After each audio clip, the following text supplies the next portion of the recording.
there is no investors that believe on us karena kita underdog founders. As a underdog founders ya, lo nggak bisa tiba-tiba jualan idea kalau lo tuh emang belum prove it gitu. Jadi kayak kita tuh mulai Chicken modalnya cuma 3 juta bro. As a farmers tuh lo nggak perlu pusing lagi harus ngapain. I see. Karena gue yang take care semua farms lu dan gue udah make sure dan ensure profit lu itu bisa doubles dan lebih baik dari sebelumnya. Core utamanya adalah gimana cara bikin ayam itu nyaman, efisien, sehingga farmersnya dapat profit lebih tinggi kan. Gitu. IoT ini tekniknya kayak wifi gitu loh bro. Kayak wifi kita taruh di kandang. Do you think entrepreneurship is for everyone? Entrepreneur not for everyone. Tapi kalau entrepreneurship is for everyone. Right. Tuh bagus Shalendra. Apa kabar bro? Halo bro, baik. Thank you bang. Kita tadi ketemu kapan deh? Kayaknya pas di acara Nexticorn di Bali. Waktu kita tahun lalu gak sih? Tahun lalu, betul. Dan gue happy banget lo datang ke podcast pertama kolaborasinya Noise dengan Endeavor, Leader Pathways. Dan gue tahu lo adalah seorang CEO dan co-founder dari sebuah rising startup Chicken. Waduh. Dan gue rasa ngelihat apa yang lo bangun, it's something yang bakalan banyak menginspirasi leaders di luar sana dan juga orang-orang yang pengen mengerti apa sih yang dibangun dari Chicken dan gimana sih journey-nya gitu kan. Dan gue pengen di podcast ini tuh kita bisa sharing lah bro, ngobrol untuk bisa tahu journey lo ngebangun Chicken seperti apa. Dan mungkin kita bisa sedikit dapat semacam insight atau mungkin cerita dari lo dulu kenapa lo bangun Chicken di awal dan alasannya apa. Mungkin bisa sedikit share itu dulu bro. Chicken itu apa dan juga mungkin journey lo sedikit membangun Chicken. Oke. Nih Rado nih ya cukup salah satu inspirations di tech startup juga lah. Thank you bro, thank you. Ya jadi gini sih bro, gue tuh emang started this business itu ketika gue kuliah. Jadi awalnya tuh jadi peternak aja.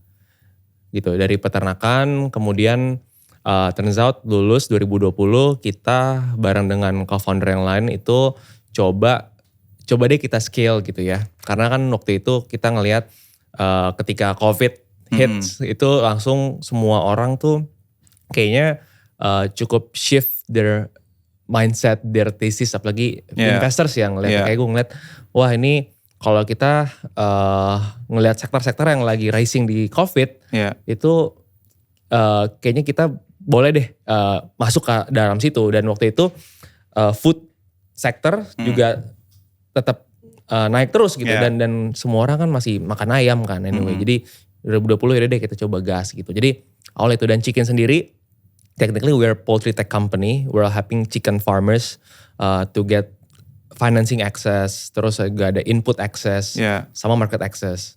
Jadi misalkan lo peternak gitu ya, yaudah sini lu gak usah pusing, just wait and see. Kita kasih pakannya, kita kasih modal buat beli pakannya, terus ketika udah panen gue beli lagi ayamnya dan gue jual sampai ke downstream, sampai ke restaurant chain. Gitu. Jadi as a farmers tuh lo gak perlu pusing lagi harus ngapain. I see.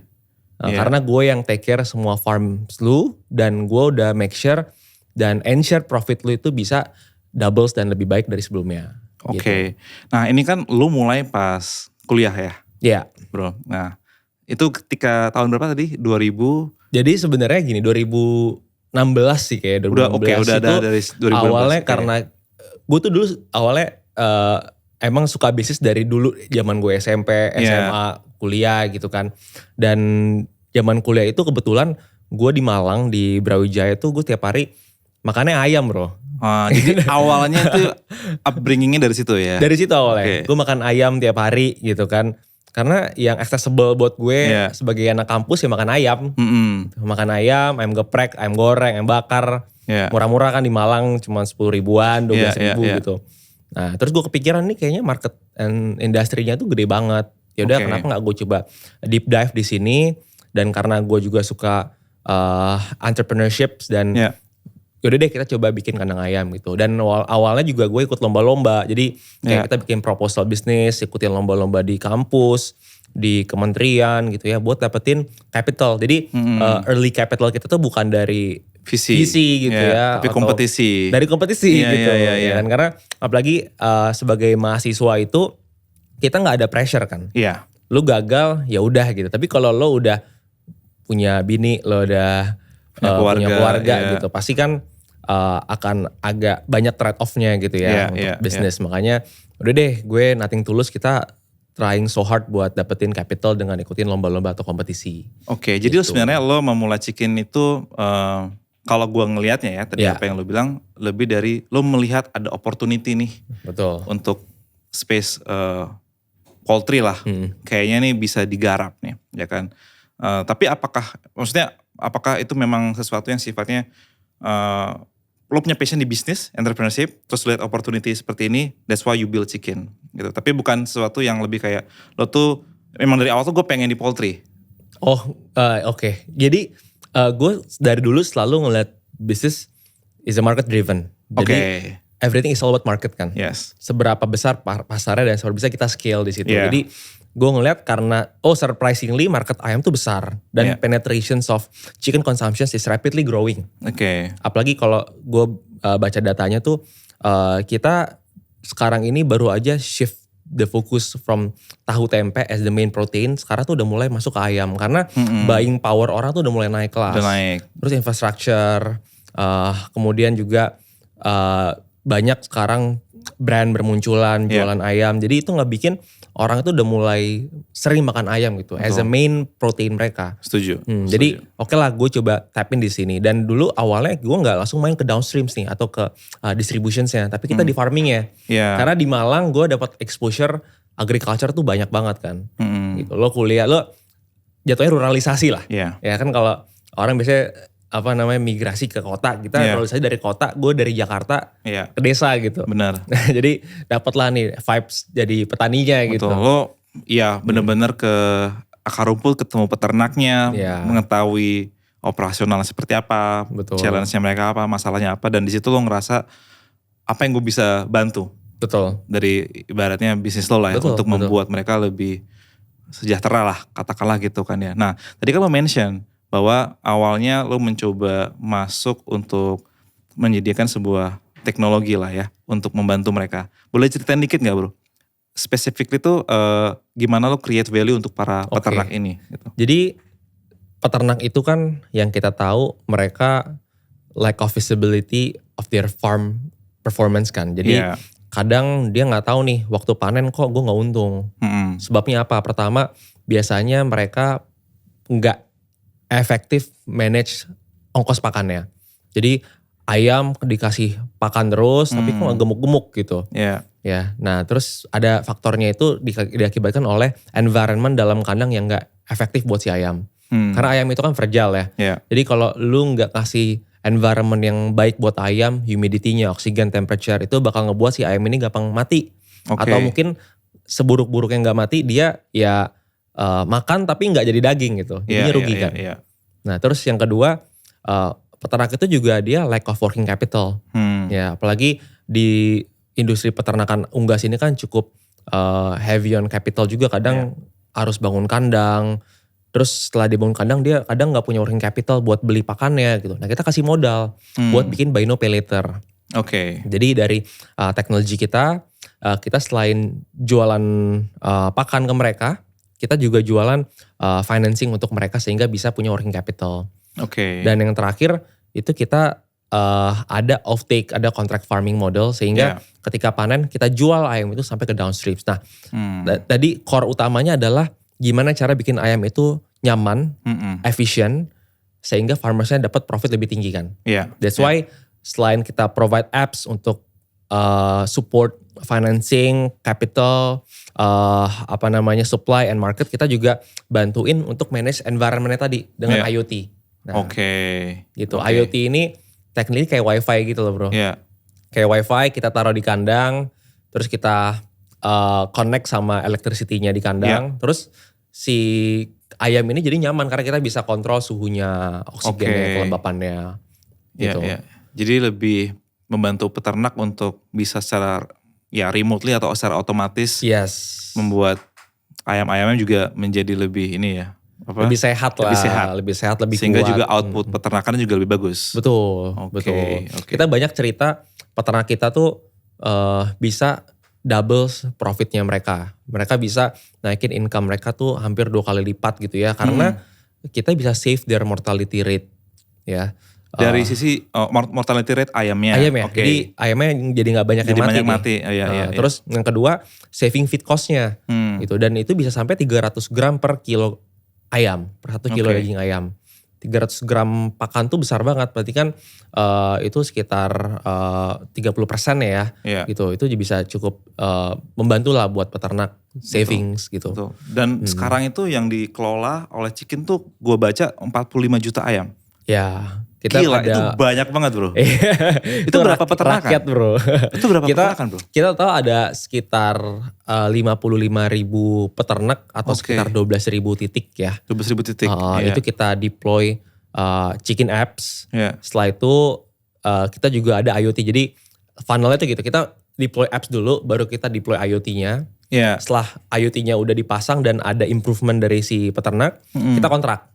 Nah, once kita kontrak, tuh peternak tinggal duduk manis, pakannya kita jual, kita kasih ke mereka, harganya lebih murah, about 5 to 10% dari market price, terus kita kasih financing access juga, ya sampai ke market access gitu. 45 juta kan sekarang, tapi kalau secara market size tuh berapa sih bro? Satu Indonesia ini? Potensialnya sebenarnya. Satu Indonesia ini itu 1 tahun ya, itu ada 4 miliar ekor. Gitu. Gue baru punya 45 juta dari sekitar 40 harian harvest time ya kan ayam cycle-nya 40 hari. Jadi 40 juta itu dalam cycle 40 hari. Iya, 40 hari. Gitu. Tapi secara market size tadi sekitar 4 miliar per tahun gitu. Jadi sebenarnya masih long way to go lah buat ke sana. Tapi kalau dipikir ya, kayak berarti itu baru 1%. Yes. Ya. Tapi absolutnya tuh besar sekali. Jadi sebenarnya tuh lo udah seprogresif ini, sebesar ini, itu masih 1% market yang tercapture. 4 miliar itu kan annual basis ya. Annual basis. Kalau ini kan 45 juta berarti kalau 45 hari dikali 7 aja nih. Iya. Sekitar 280 juta. So almost 10% lah berarti. Almost 10% lah. Iya. TB, Chicken kan juga salah satu startup yang waktu itu terpilih di program Endeavor Scale Up di tahun 2022. Di batch 3 ya kalau gak salah. Actually kita satu batch ya. Iya, Noise dengan Chicken. Nah, mungkin lo bisa share juga gak dari sisi program waktu itu yang diberikan oleh Endeavor, apa benefit-benefit yang lo rasa juga sangat berpengaruh terhadap perkembangan dari Chicken itu sendiri? Kalau gue ngelihat ya ini kan ekosistem builder ya, jadi emang helping the founders to grow themselves, karena kita as a founders itu kan pasti banyak invisible things ya. Kita gak ngerti, caranya bisa ngatur cash flow gimana, kita bisa manage tim gimana, dan itu semuanya bisa kita dapetin dari Endeavor Network gitu. Dan gue ingat banget banyak banget mentor-mentor yang langsung directly pro bono mau chat kita, spending waktu mereka buat meeting, itu kan priceless ya. Kita dapetin waktu mereka gitu. Terus menurut gue itu hal yang paling penting sih, dapat Endeavor Network. Nah, network ini tuh bukan cuman mentor aja yang tadi gue bilang, tapi ada juga kalau kita mau raise fund, mau fundraising lagi, itu mereka punya aksesnya, dan disitulah yang gue rasa gue bisa leverage apa yang gue mau untuk bisa scale, Endeavor punya. Gitu. Nah, scale di sini kan as a founders, pertama knowledge kan, dan yang kedua ya pasti ya capital ya bro ya. Benar. Nah, ya mungkin Endeavor bisa provide itu. Dan terakhir tuh gue kemarin baru aja kepilih jadi EE kan. Endeavor Entrepreneur. Dan ternyata at the global scale itu lebih besar lagi networknya. Ada global investors yang bisa support kita. Ada global mentors. Dan ternyata perspektif itu jauh lebih luas lagi. Karena ada banyak perspektif dari negara lain yang punya type of business yang sama, let's say agriculture business, dan ternyata itu bisa diimplement di Indonesia. Jadi waktu itu yang ketika di level Endeavor Entrepreneur, itu bahkan udah diketemukan dengan similar company di negara lain. Betul. Kita di sana pertama ketemu peers, sama-sama EE, Endeavor Entrepreneur yang bergerak di agriculture juga. Jadi saling bisa exchange ideas kan. Betul. Yang kedua, dari negara mana bro waktu itu? gue ke Kenya. Ke Kenya? Wow. Iya. Jauh banget ya sampai kesana ya. Iya gue 26 jam bro itu kita kesana flight. Jadi tapi paid off sih, kita dapat banyak hal di situ. Dan sempat juga di-connect sama feed manufacturing di sana ya. Dan gue bisa jadi ngerti nih pricing point di Afrika seperti apa, dan ternyata ada opportunity chicken bisa juga ke sana. Oke. Gitu. Karena secara bisnis model atau secara teknologi kita bisa deploy IoT kita di sana. Oke. Karena di sana very inefficient. Makanya kita ngeliat target market kita tuh adalah negara-negara atau wilayah yang memang secara productivity belum di level yang pas gitu ya. Oke. Kayak masih developing countries lah. Mostly. Karena mereka farmingnya masih konvensional, metodologinya pakai hal-hal yang manual. Nah ini kita pengen coba improve sih. Oke. Tapi lo fokus dulu di Indonesia, tapi lo merasa sebenarnya apa yang dilakukan di Indonesia sangat memungkinkan itu direplicate di negara lain dengan karakter market yang sama. Betul. Iya.